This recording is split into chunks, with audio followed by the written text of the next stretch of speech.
Welcome to Pod Save America. I'm Jon Favreau, and my co-host today is one of the smartest and most successful Democratic strategists around. She's currently working with Ruben Gallego on the Arizona Senate race, but we've known each other for a long time, since she was working for Senator Harry Reid and I was working for then Senator Barack Obama.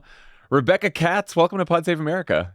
Thank you. So good to be here. God, remember those days of hope? It was nice. Also, that was a long time ago. I was like, have I known Rebecca for 20 years now? I know. We've been doing this for a while. How can we be 25 when we've been... Yeah, exactly. Okay, lots of news today. We're going to talk about Biden's trip to Wisconsin and the split-screen contrast his campaign is hoping for. And we'll dig into the Senate races in two states near and dear to Rebecca's heart, Arizona and Pennsylvania. But first, we got to talk about the big developments with the Republican Party's criminal defendant nominee for president. So Trump's having some luck with three of his four trials. The January 6th trial is on hold until the Supreme Court rules on his immunity appeal. Federal judge Trump appointed in Florida, Eileen Cannon, just postponed the classified documents trial indefinitely. And today, a Georgia appellate court agreed to take up Trump's attempt to disqualify DA Fani Willis, so that trial could also get pushed until after the election. But Rebecca, we still have Manhattan.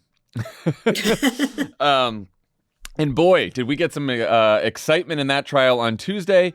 If what excites you are details about Donald Trump's sex life. Stormy Daniels testified for the prosecution for about 5 hours, during which time she told the story of her sexual encounter with Trump at a 2006 golf event in Lake Tahoe. She accepted what she thought was a dinner invite. He opened the door in his pajamas. At one point, Trump really set the mood by telling Daniels she reminded him of his daughter, Ivanka. We need some time on Freud's couch for that one. I don't know what's going on there. Okay. That is rough. That is rough. And when Stormy asked about his wife, Melania, Trump said not to worry. They sleep in separate bedrooms. Then Daniels said that when she got back from using the bathroom, Trump had taken his clothes off, was basically blocking the exit, and initiated what she testified was brief, unprotected sex that she said was consensual, but still left her shaking and desperate to leave. Understandable. As you can imagine, Trump was not thrilled to sit through this testimony. At one point, he was rebuked by the judge for angrily whispering and mouthing the word bullshit. But the judge also had to rein in Stormy Daniels for giving a little too much detail about Trump's sex life, for which we're all grateful that the judge rebuked her for that. Those objections sustained by me as well. We could have gone our whole lives without knowing what a sexual encounter with Donald Trump is like, and yet here we are, and it's just... It's, we've avoided it for so long, and here it is. So all this, the judge rebuking Stormy and telling the prosecution to sort of like keep it to the issues they're discussing. This caused Trump's lawyers to ask for a mistrial. They argue the testimony was extraordinarily prejudicial and had nothing to do with the records falsification at issue in the case. The prosecution argued that the testimony helps prove Trump's motive for trying to bury the story before the election. Merchan agreed and refused to declare a mistrial. So that's a lot. Rebecca, what are your thoughts on Stormy's testimony and just the Manhattan trial so far? You're in New York. Have you been camped out in front of the courthouse every morning? I've been trying to get as far away from it as possible. There's a few things going on here. I thought yesterday seemed like a day that was designed to try and embarrass Trump a little bit, to set it all up. And the thing about it is you can't embarrass Donald Trump. We know far too much about him. He's put far too much out there, and nothing sticks to him. Nothing embarrasses him. But the bigger point is we're not trying to embarrass him. We're trying to defeat him. And he gets to sit there and it's like this clown show a little bit. And that's good for him. You know what I mean? Like every day that he is not taken seriously is good for him. Right? Like there's all these real trials out there that are about, January 6th and democracy and election denial and all these things that are horrendous. And most people just look at this as the hush money trial and they're like, how does this affect me? And so he can sit there and just say what he wants to say and then, go out to the reporters and literally make up whatever. And that is better than if he is on the campaign trail actually talking about what he would do in a second Trump term, which is absolutely terrifying. Yeah, I guess I guess, I mean, at first I sort of viewed the hush money trial in the same way, probably because it was called the hush money trial. I do wonder, like, and look, this all is predicated on you being someone who pays close attention to the trial, which most voters, as we know, are not. But if the story is, we all remember when the Access Hollywood tape came out, and if the story is like they were so worried, which Hope Hicks testified, once the Access Hollywood tape came out that he was going to lose, that he desperately tried to bury this story and committed campaign finance violations while doing so. When you think about like Hillary Clinton probably lost because James Comey popped up in the last week too. So like any of these things could have made a difference. So it's a little more weighty for me than I think it was originally. But I totally take your point that most voters are probably like, what? Sex? Trump? Whatever. Right. And the issue here is, I mean, you and I, we worked on campaigns and we worked in government. And one of the first things you do when you sign up for either is you sit down with the lawyers. And they tell you all the things you're not allowed to do, and they scare you shitless, right? Yeah. And what we're learning from Trump is like he was never scared. The people around him never took any of this seriously. So my point is that there are a million crimes against him. This guy is a crook, and of that, this is the lowest level of crime.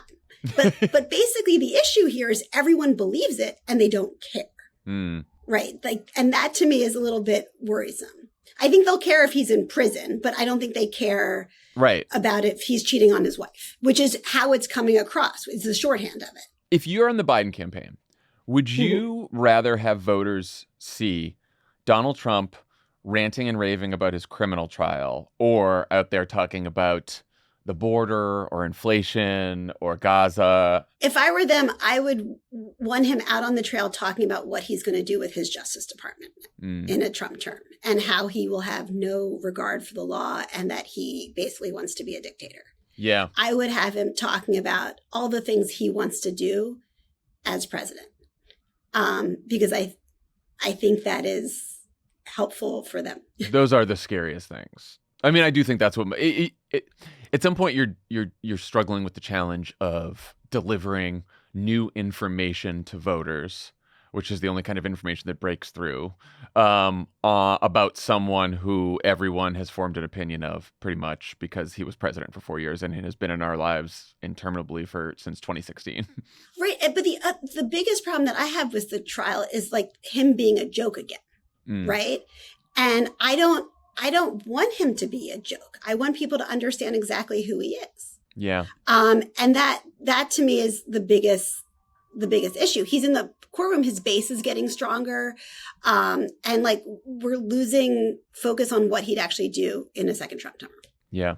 He's entertaining. He's playing for the cameras. He's said he can't intimidate witnesses. So he's going to post something quickly on Truth Social and then take it right down. But then it's out in the world, like there's just. Yeah. I keep going back and forth on this because when I read about his plans for a second term and especially like what he's going to do with the Justice Department, invoking the Insurrection Act, immigration raids, like all over the country, using the National Guard, all this kind of shit. Like, I'm like, okay, we got to define him as a very scary threat to democracy because that's what he is.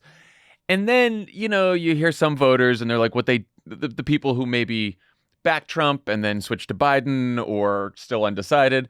What they don't like about Trump is they're like, it's just a lot of drama and chaos and narcissism and he cares about himself. So then I'm like, do we want to make him like maybe the joke thing is what people don't like about the 4 years that Trump was there and the chaos? I go back and forth. I'm like, do we make him this like scary threat to democracy or do we make him this like narcissistic kook who just like brings chaos and drama wherever he goes? Right. People don't want chaos. Yeah. That is for sure. Right. But they also, I mean, when Biden was running in 2020 against Trump, people remembered what Trump was like because he was actually president. Yeah. Right. And now the issue is that there's some confusion, I think, or misremembering about what actually was happening. And a lot of Biden's accomplishments, people give Trump credit for, like there's some issues here. I think Trump is a master entertainer. I think he's very good at it. And there's some people who enjoy it. And instead of just having the fun, like, Celebrity Apprentice guy, I think we need to go back to President Donald Trump and what that looks like. His favorability ratings are like the worst they've been since December, and then I guess his net favorability is now like worse than Biden's for the first time since last August. Right. Do you think that's just noise? Because this is all within a margin. Or do you think it's like, do you think it's trial? Do you think it's just Trump being in the news? Or do you think it's like, the Biden campaign has been spending a ton of money on ads in a lot of these states right now, and maybe just the campaign ramping up is doing this? I believe Trump was the most unpopular person ever to be like nominated, and then he was the most unpopular person to ever become president, right? Yeah. So like he is very unpopular. It's true, but I don't know if that's enough. Yeah, exactly. I mean, it's just, there's so many reasons why he's doing as poorly as he's doing. I do think Biden's campaign is starting to like get in motion a little bit, and there are messages coming out. But by and large, I think the people who will decide this election have not tuned in yet. I think they are completely in denial about who the choices will be, and might not tune in until way after Labor Day. Like, all of this is just background noise. I know, it's hard I often forget that this is like the longest general election campaign we can remember in our lifetimes, and it's because both nominations wrapped up so quickly, and it's a repeat. It's a rematch, and we've never had that in our lifetimes. So you can see why people would be sick of it and not want to tune in yet. We get it. Yes. Yeah, right. So per usual, after the trial was out yesterday, Trump complained to the press about how accountability for his crimes is keeping him from campaigning. Let's listen to that clip. I'm stuck. I'm here. Instead of being in Georgia, instead of being in New Hampshire, instead of being in Wisconsin, and all the different states that we wanted to be in, we're not able to be there because we're stuck in this trial, which everyone knows is a hoax. So Wednesdays are Trump's day off from court. What's he up to today? Dinner at Mar-a-Lago with people who bought NFTs of his mugshot in Georgia. You couldn't make it up. You couldn't make it up. If you like type it into like the caricature, like generating like what could it be, and it's like, oh, here's what he's doing tonight. I mean, it's the same reason he said he was going to be missing his kid's graduation. How terrible! And then it's like, actually, you missed all of your children's graduations. Right. He's a liar. Yeah. Well, it's all. I do think it's all a scam. Right. He has such little respect, not only for most voters, but like his own supporters. He's just scamming everyone all the time. One of the offers, in addition to the NFT, was you could get a swatch of Trump's suit, physical swatch of his suit from the mugshot when he was in Georgia. I mean, but I think he's a master at this. Like, I'll be honest, he has turned himself into this like hero with these followers, and he communicates better. He goes out there and he just says, it's all terrible. Their case is falling apart. And then his followers just say that, oh, the case is falling apart. You know what I mean? And if they win, it's that's like the Soros backed Democrats or whatever. He's very good at key phrases to get his audience like all riled up. Like I just think we underestimate him to our own peril. I really do. And he also he sort of owns the scams. Like he kind of he's like, yeah, no, I'm profiting off all this, and I'm selling the T-shirts, and that's my whole shtick. I mean, he might as well wink after he does it, right? It's he's in on, it's like he and his people love him for it. So the Biden campaign reportedly sees Wednesdays as a chance to counter program whatever Trump's up to, so that his NFT dinners don't steal all the headlines, I guess. The president and vice president are on the campaign trail today. Kamala Harris is in Pennsylvania hitting Trump on abortion, while Joe Biden is in Wisconsin highlighting Microsoft's decision to create 2,000 union construction jobs and 2,000 permanent jobs at an AI data center, which happens to be the very same spot that Trump promised 10,000 jobs from a new manufacturing facility that was just very well done by an advanced team. Never built. Yes. Foxconn never happened. Biden campaign also announced today that they're spending $14 million on a new ad push in the key states in May and hiring more campaign staff. And the ad also focused on Trump's pledge to destroy Obamacare and Biden's promise to protect it. Here's the ad. Obamacare is a disaster. We want to terminate it. That would mean over 100 million Americans will lose protections for pre-existing conditions. President Biden has protected the Affordable Care Act and lowered healthcare costs for millions by $800 a year. Now, he'll make those savings permanent. Healthcare should be a basic right. Folks, he's coming for your healthcare, and we're not going to let it happen. I'm Joe Biden, and I approve this message. So let's start with that ad. What'd you think of the ad? And do you think hitting Trump on wanting to terminate the ACA still has the potential to move voters? First of all, I love it. I love that he's out on the stump talking about jobs and he's up on the air talking about healthcare. Like, more of this, please. It's good. On healthcare, that was Trump's signature mission and failure, was trying to overturn Obamacare however many times. I mean, I would love to even get more specific on healthcare. Like, you have, zero cost for your contraception. Thanks, Obama, right? Like, we did all of these things under the Obama-Biden administration, and Trump tried to systematically dismantle all of it. And if you go back to Trump, he's going to try and take it away again, right? And I think I hope people believe it because it's true. Do you think that there needs to be sort of a forward-leaning message on this too? Because there is relitigating the past and also reminding people of what Biden has done in his presidency, what Biden did in when Obama was president. But then there's also if you're worried about your healthcare or your healthcare is still too expensive, it's yeah, I don't want Donald Trump to take away the ACA, but what are you guys going to do for me? Right. I mean, I think we should always be on offense on healthcare. Absolutely. We everything we wanted to do, Democrats, it was all because of Democrats. Republicans, every step of the way, made everything harder. And I think we have to be clear that if Trump is reelected, they're coming for your healthcare again. Yeah. And I guess Biden's been out there and he talks about lowering drug costs and the cap on the price of insulin, and with what he's passed already, those prices of a lot of prescriptions will continue to come down. I do imagine at some point in the campaign, it is still early, they will come out with a proactive economic agenda on that's more detailed. I know he talked about a bunch of stuff in the State of the Union, but that's more detailed on each issue. Well, I also think we have to get better at branding, right?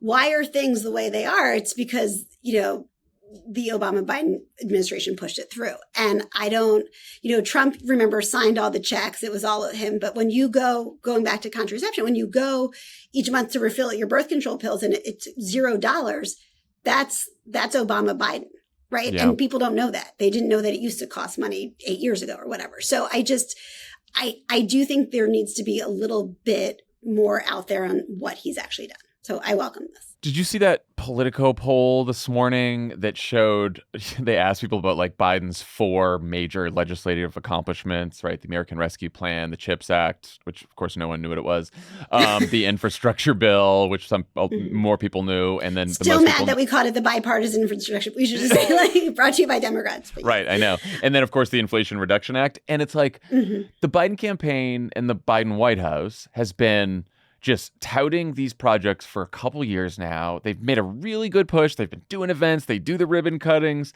The outside groups probably spent millions of dollars over the last couple of years to get that out there. And then you just have voters who are had no idea who did this. No idea. Some people are crediting Trump for the infrastructure bill. Or worse, the members of Congress who voted against it are touting all the successes in their district. I mean, it's I know.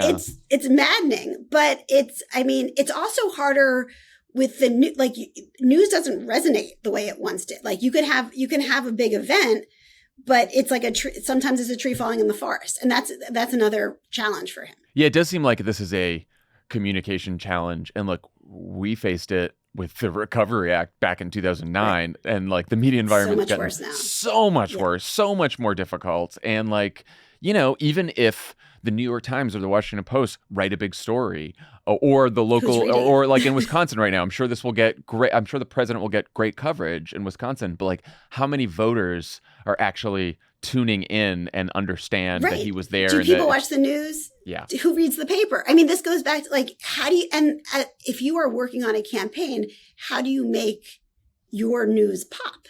because it's not like everyday voters are getting the paper delivered and then going to the political news and saying, what's happening? They're tuning out news more than ever before, or they're getting little snippets of it. So how do campaigns do that now? What's the like? Is it relational organizing and talking to people? Is it just like spending on ads on every medium you can think of, right? Television, digital, everywhere else. What are some of the good strategies? I mean, you know the expression, you got to meet voters where they are, and I think that is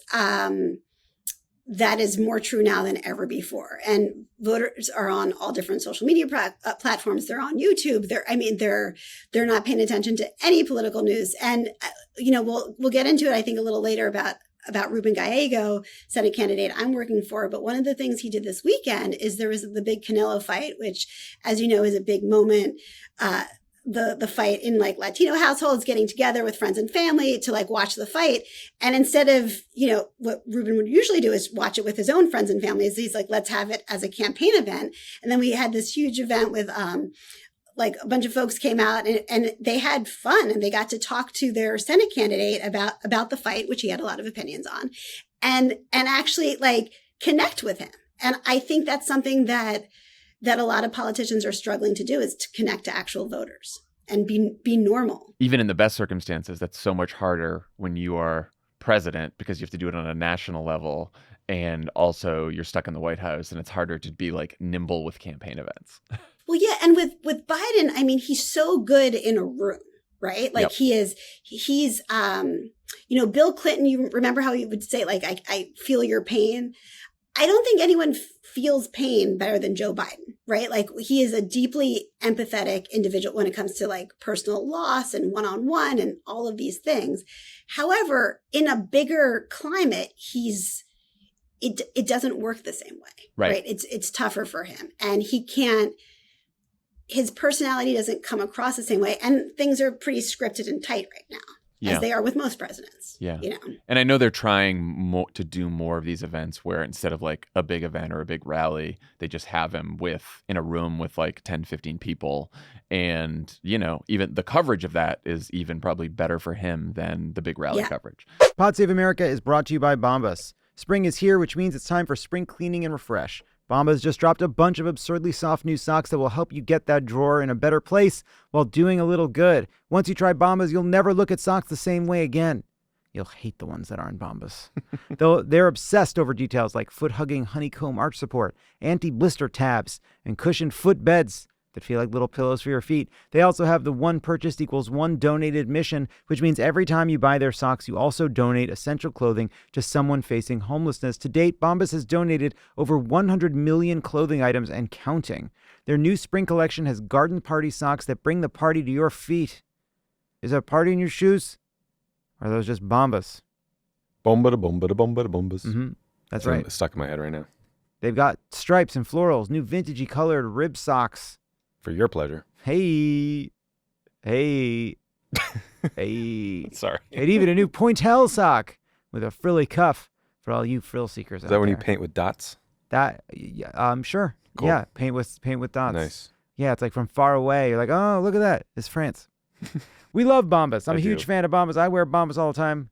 Bombas. Like a McCain, like John McCain maybe say, Bombas, wear Bombas. They really are. They're little hugs for your feet. They're the best. Super comfortable socks. I love them. They got a merino wool sock blend that naturally wicks moisture. Ooh. They're great.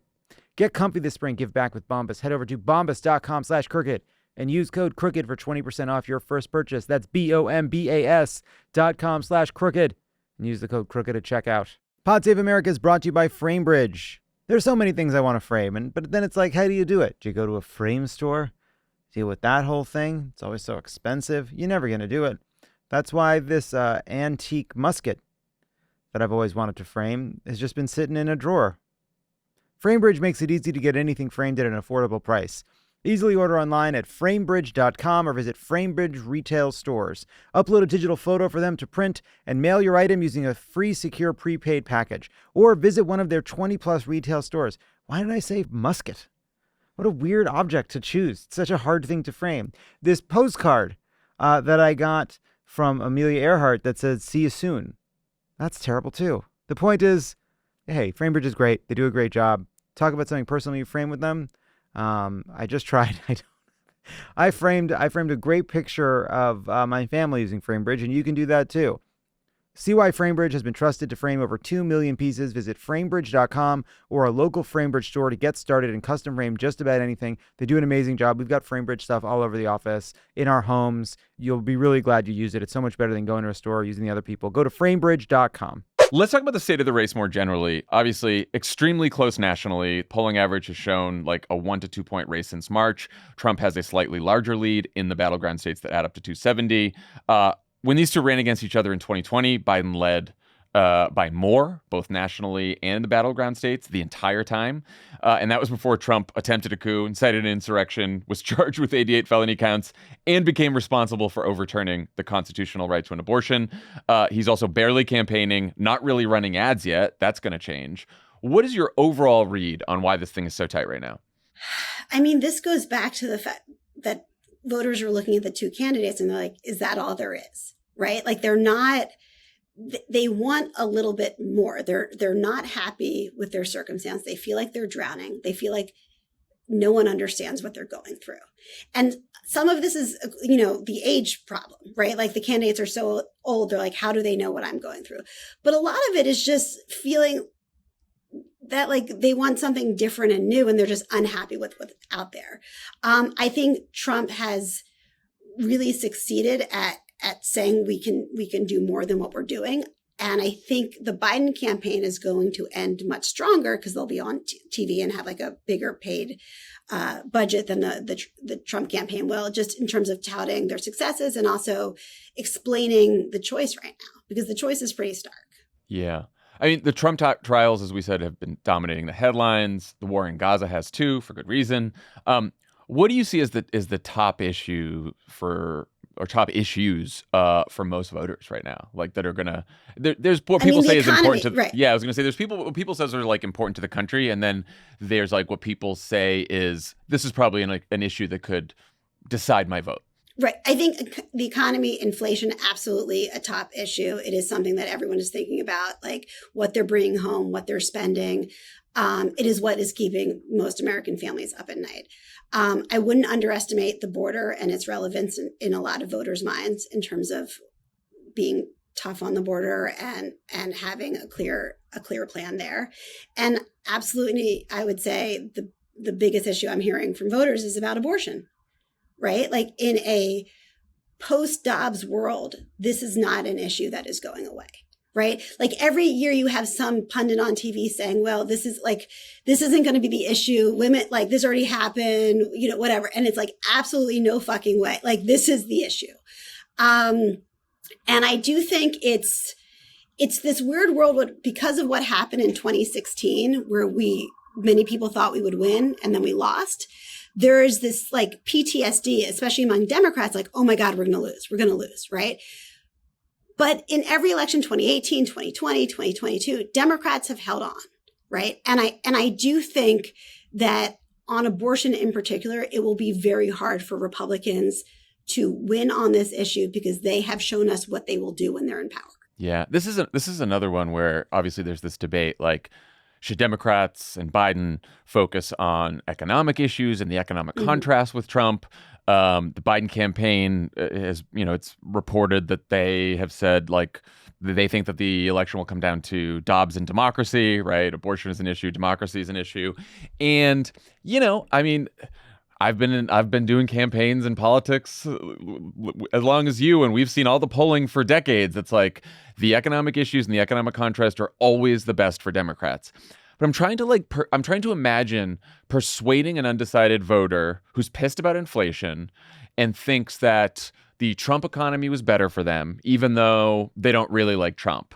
And it's like, what do you say to that voter, right? And I wonder if it's harder to like convince that voter that Biden and the Democrats are right because the Trump economy wasn't as good and Trump's going to do bad economic things and we're going to actually pass an agenda that tangibly improves your lives. Or is it like, well, maybe you're pissed about the economy, but also Donald Trump is going to restrict abortion across the country. if he is president, and he's going to terminate the ACA, and he's going to, go after his enemies and call up the military, all the scary things about Trump. Like, I'm just trying to figure out, like, what... I guess the first thing you should not do is to tell voters you're fine, you're doing so well. Yes. Trust me, look at the numbers. You're doing great. I know. You're great. Because that is something, especially some members of Congress have really, I think, failed at by just like discounting what people actually feel and saying, this is great. Look at it as a whole. Because you got to talk to people about like what they're actually going through.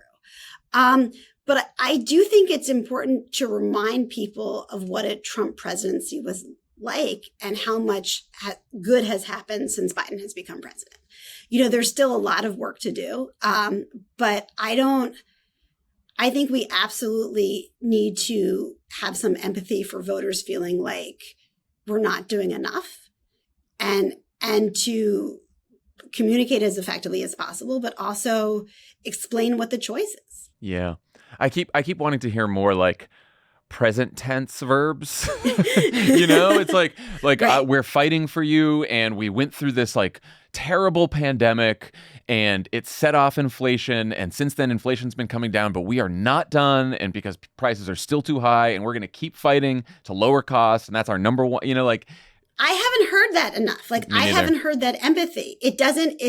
And voters want it, or they will blame the Democrats, right? Because if Democrats are out there saying you're fine, then they're going to lose. Right. And you need a villain, right? And you need to talk about like corporate price gouging and how Republicans would, and Trump would pass another huge tax cut for those corporations that are price gouging. You got to put the story together. How you feeling about the race to control Congress, House and Senate?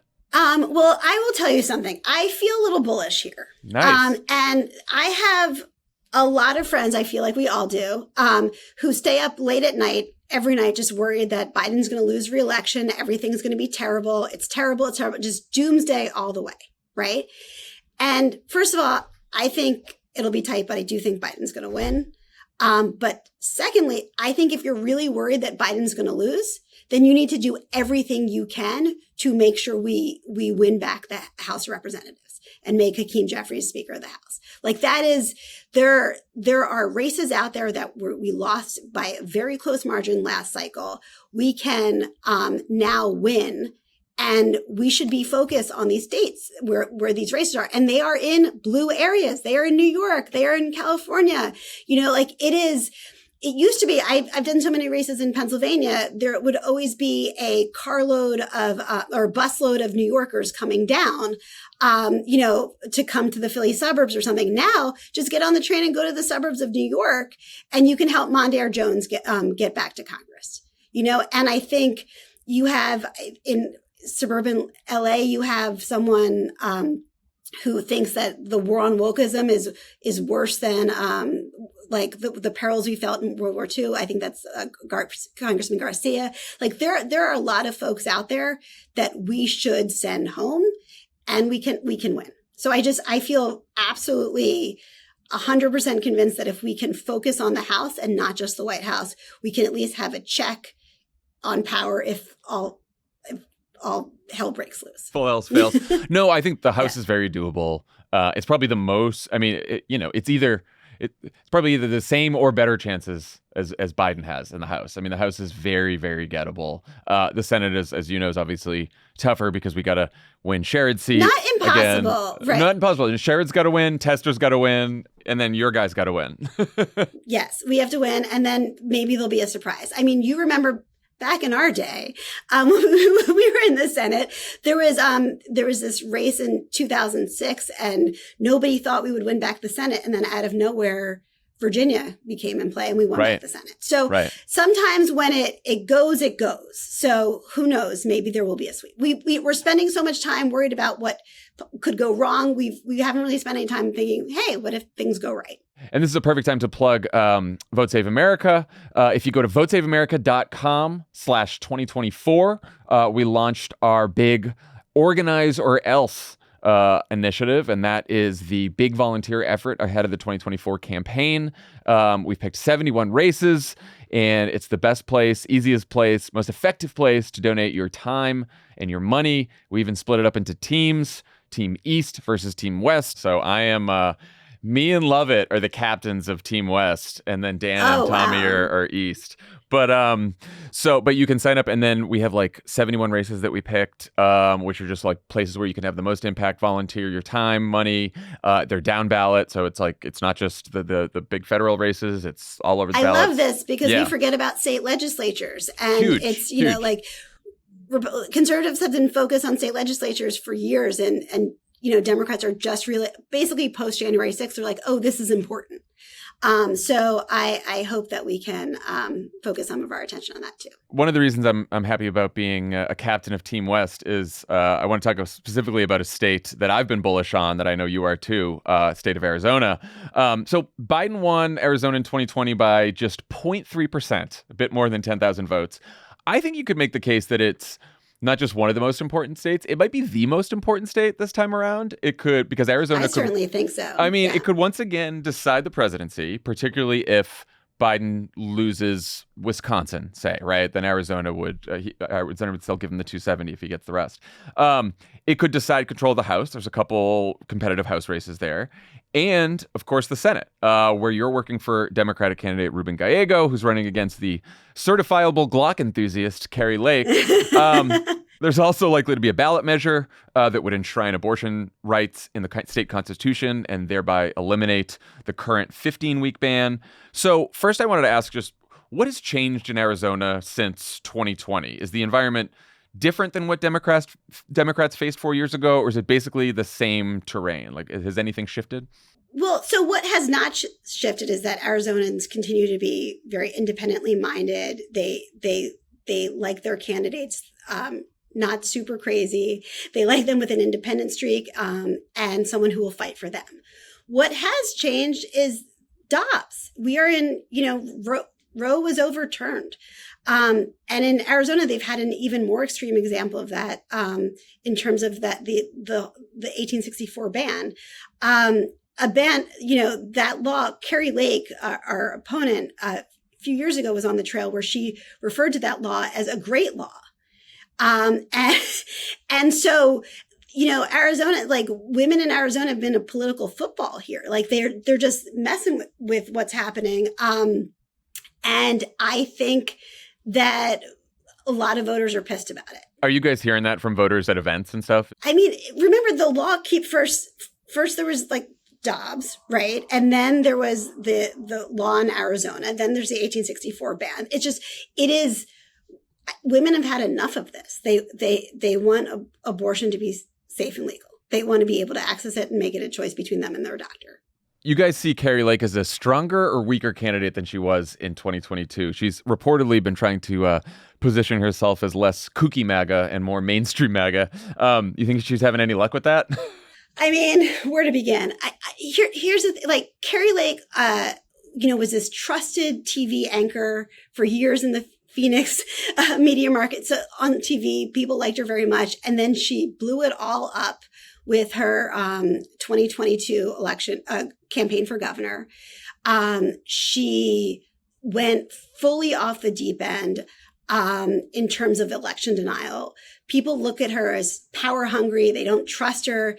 And they think she'll say anything to get elected because they have seen it happen. Not just as the friendly neighborhood election denier, but also as someone who has gone on and on about how pro-life they are. Then the 1864 ban happens. Then they say they don't want to, they're not really for that. Then they say it's a choice and they take off abortion from their website.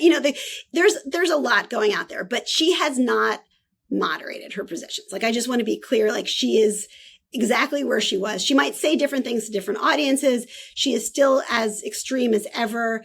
And it's hard for her because you have Ruben Gallego, who's like I will say I'm biased. He's a pretty great guy. Okay. And he will go anywhere in Arizona. He'll talk to anyone. He'll be, have a conversation. She is talking specifically to her base, sometimes her base of one, Donald Trump, but then, just to her folks. And she is saying, crazy things. And she can't even get to the independents and the Democrats. She's still dealing with the McCain Republicans who she told to get the hell out of the party. And when she's talking about, McCain said Arizona's delivered some losers. and then winds up like tweeting to Meghan McCain, like, can we be friends? And she, of course, had choice words for her back. But the point here is like, she is an election denier. She has denied it again and again and again. And I think she lost a lot of credibility, what little she had after the 22 election, when she just didn't believe it and kept going out there. What I really like about your guy, Ruben Gallego, is like great Democrat, progressive, great story, great, like, but he's also just normal sounding. He talks like a normal person. Like we had him, I think Dan and I talked to him on PSA like a couple of years ago when he was way before he ran for Senate. And I was like, oh, he could be like a guest host. he's just like talking normally. He's like, he doesn't do the talking point thing. Politicians, you and I have talked about this before. I do think that goes a long way, especially if you're running against someone like Kari Lake. Well, right. Who's, can just say whatever you say to her. She's like, election denial, like whatever, she's very on message, but what is her message? Right. Whereas Ruben, Ruben Gallego is just, for those of your listeners who don't know, he, working class kid, grew up, raised by a single mom with a bunch of sisters, got himself into Harvard, even though his guidance counselor said no one from here goes to places like that. Went out to serve his country, was in one of the most deadliest units in the war, and came back and decided to serve his country in a different way. And in the U.S. Congress, and he is a good human being. And I think we need those in the Senate. Yeah. I think there's he's someone who has dealt with his own, who has a family, who understands like a lot of the challenges that many American families are going through. And he gets it. Going back to what I was saying about the Canelo fight the other day, this was all his idea. Like, we should do this. This is what normal people do. And you have a bunch of campaign advisors being like, tell me more about what normal people do, It's familiar scene. It is refreshing, and he's young and energetic. And I think this is good for all of the Democrats to have candidates who are exciting. It's been a minute, and I think we are, we do this thing where we look at each race and we're like, here's one candidate and we could get this win, razor sharp, this and that. But we haven't had a moment where we would think about, hey, are there candidates out there that we can inspire some folks with? Because the stakes are so high, we don't have time to dream. We just kind of say like, okay, here's a Democrat, maybe they can win. And I think with Ruben Gallego, there's something exciting for the future there. Before we go, I wanted to ask you about the Pennsylvania Senate race between Democratic Senator Bob Casey and Connecticut hedge fund manager Dave McCormick. You helped run John Fetterman's race against Dr. Oz, so I know you have experience running against out-of-touch rich guys from out of state. How much do you think Bob Casey can borrow from the playbook you guys used against Dr. Oz? It's pretty amazing, right? That 2 cycles in a row, they can nominate someone who doesn't live there, is rich and out of touch, doesn't get it. What's interesting about McCormick is he keeps doing these interviews. I think he even did one today where he'll say something like, when I moved back to Pennsylvania last year, or something like it, it's always, he lives in Connecticut. His kids go to school in Connecticut. That's who he is. He just looked at Pennsylvania as like, oh, maybe I could win there because I'm not going to win in Connecticut, which is exactly what happened with Dr. Oz. He knew he couldn't win in New Jersey.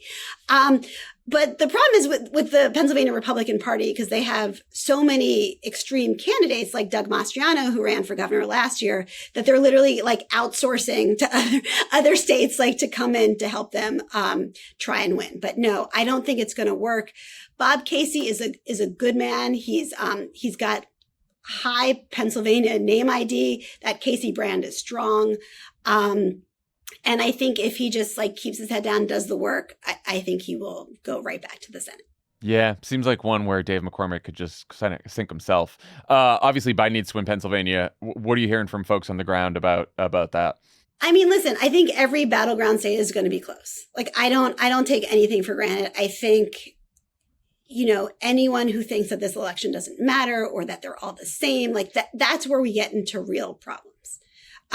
We have to explain to people what the stakes of this election are in very clear terms. I think that Biden gets hit a lot for what he's doing wrong. What he's doing right is he's raised a lot of money and he's kind of saving a lot of it to communicate late to voters, because I think that's when they'll be tuning in. And hopefully everyone knows the stakes of this election, because we can't sit on the sidelines. I know. I just saw in the long Vanity Fair piece about the Biden campaign, they were saying, like, we don't worry. We know exactly who the voters are that we need to talk to, that we need to get, and we have the money to talk to them, right? Like, who knows? Hopefully it works, right? It might not, but like they know where the voters are, and they're going to have the resources to talk to them. So that right. part, there's some smart people at the top over there, and I think they're going to make some really good decisions. For sure. I just think we all are so scared of losing that it's hard to just take a minute to feel okay about where we are, because it is. If you look at just where Biden and the Democrats are, it does look really tricky. But then if you go to the other side and look at where the Republicans and Trump are, it's a little harder for them. Yeah, no, that's right. Rebecca Katz, thank you so much for joining Pod Save America today and giving us your insight on all the day's news and Arizona and Pennsylvania. Appreciate it. Well, thanks so much for having me. Really enjoyed it. Good luck out there. All right, take care. 2 quick things before we go. In a special new episode of Liberal Tears, Tommy and Brian Tyler Cohen draft their list of the most extreme Republican candidates running in 2024 with the help of our friends at Vote Save America. Head to Pod Save America's YouTube page to watch and make sure to subscribe so you never miss an episode. Also, if you haven't heard by now, or going back on the road, the Democracy or Else tour starts in Brooklyn on June 26th, followed by Boston June 28th. Then we'll head to Madison, Phoenix, Ann Arbor, and Philly. See all the tour dates and get your tickets now at cricket.com/events. Bye, everyone.